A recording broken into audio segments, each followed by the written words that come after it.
If your Samsung Galaxy A56 screen got frozen, it happens randomly, maybe started right after installing screen protector. Sometimes it comes and goes, gets slow and laggy, and for some of the users it happens on specific areas on the screen. Well, in this guide we're going to show you 3 different ways to fix any touch screen problem.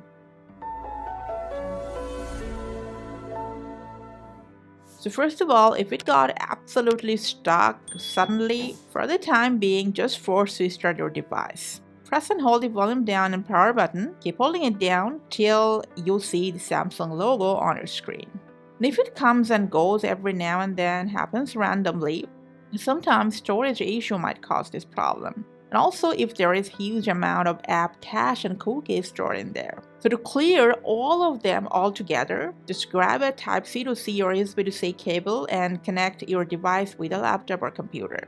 Now make sure your device is turned on. Now press and hold the volume down and power key at the same time. When the screen goes black, release the volume down button and keep pressing the power and the volume up button till you end up in recovery section.